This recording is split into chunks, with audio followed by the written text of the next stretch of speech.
between the Spurs and the Blazers. San Antonio overcoming a 15-point deficit in the final 17 minutes of that game. They had a 21-5 run. They had a 12-0 run.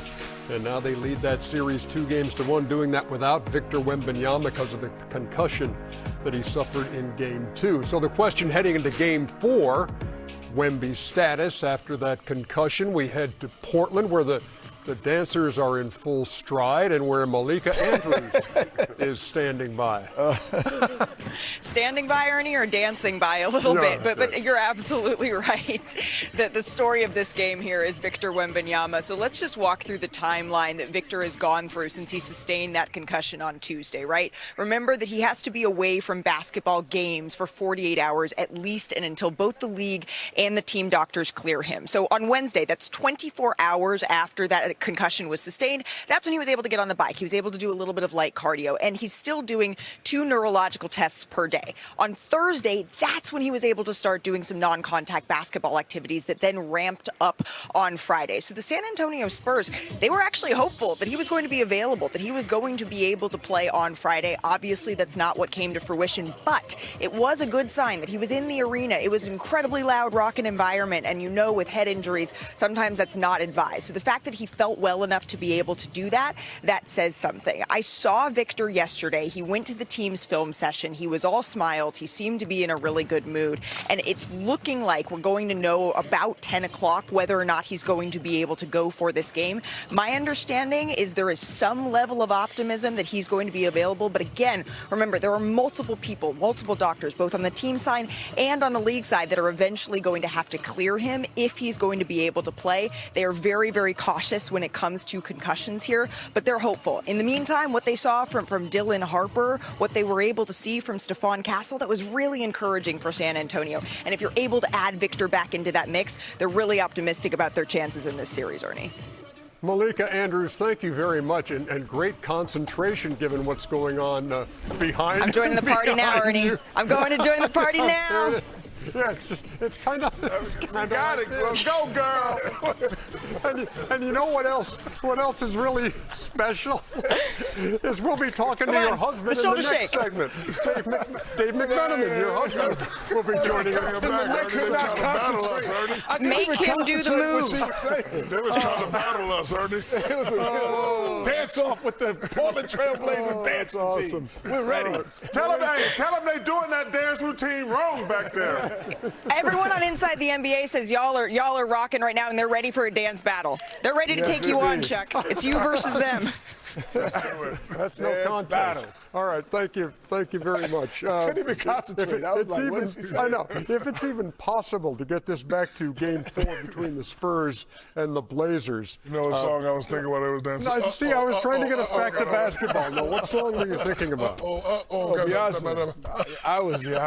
was hard to concentrate, Ernie. Stephon Castle, Dylan Harper. You know I love sensational the other night. Mr. Harper, a good friend of ours, better be worried, because his son is coming. He gonna be the best player in the family soon. To me, Castle, I love Castle. Yes. I mean, I started watching him when we were at UConn a couple years ago. Breaking a sweat from that dance game there, man. Working on me. Lost a lot of weight, but you ain't in shape. Lost a lot of weight, but he ain't in shape. That's You know the only thing I'm really thinking? The only thing I'm really thinking. Bruno Mars concert last night. Oh, my God. I love me some Bruno Mars. But the only thing I'm thinking is which one of y'all going to give me mouth to mouth? Oh, no, that's all right. I mean, Kenny. Closest. I failed that class. But Castle and Dylan, man, they got a bunch of really good players. I'm curious about the Wembanyama situation. Are they going to play him or just give him a few more days off? Because it would be must play if they had a lost Game 3.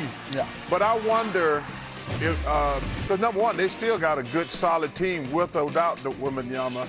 So I just wonder what their mindset is gonna be.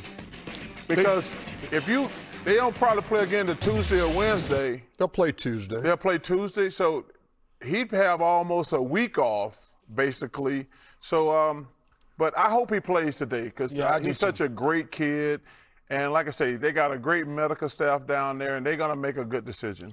Spurs took 2 out of 3 from them in the regular season. Wemby didn't play in any of those games. Wow. Go ahead. I would like to see him play if he's 1,000% healthy. You know, one thing you know with the Spurs, aka the system, they're going to play the same way. So, you know, the 2 young fellas out there they're playing phenomenal. They always play that way, you know, with or without Victor Wembanyama. They're confident now. They're super confident now. Portland has to make a lot of adjustments, but if I was San Antonio staff, like you said, Chuck, I would not play him this game, let him get a week off, and then we get back to the crib, get back to our doctors, hook him up with some of that icy hot. He'll be ready to go. Dylan Harper, by the way, youngest in NBA history to score at least 25 off the bench. Wow. And as he did the other night when he had 27. So on the other side, we're seeing like a breakout performance for Scoot Henderson. Yes. Missed 51 games this season.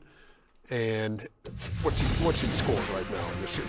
What, 23 a night?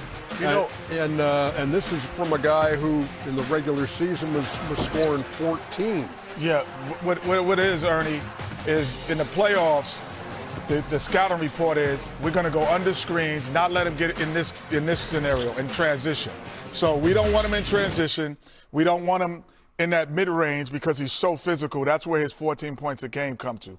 And this is when, and Shaq alluded to earlier, the regular season you make your name, the playoffs you make your fame.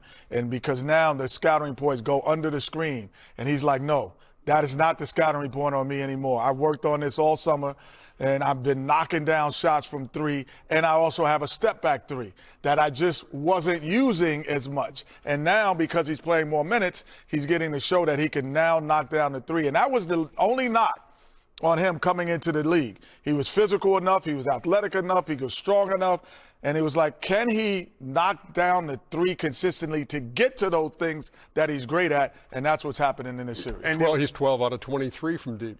And you look at the good young teams in the NBA. Charlotte's got a good young team. The Atlanta Hawks got a good young team. Portland might be the best one out of the group.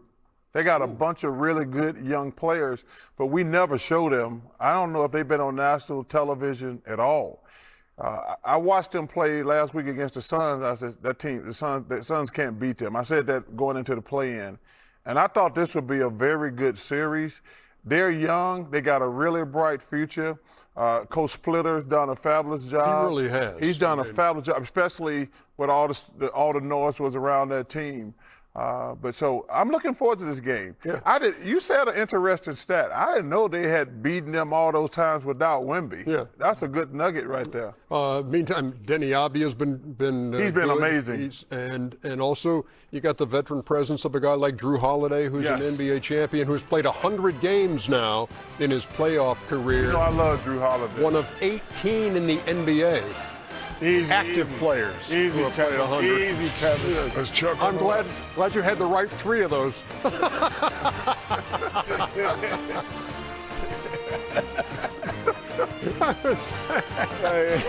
Whoa. Hey, put your hands on your hip. Put your hands on your hips. That was tremendous. Put your hands on your hips. Hands on your hips. I couldn't even concentrate.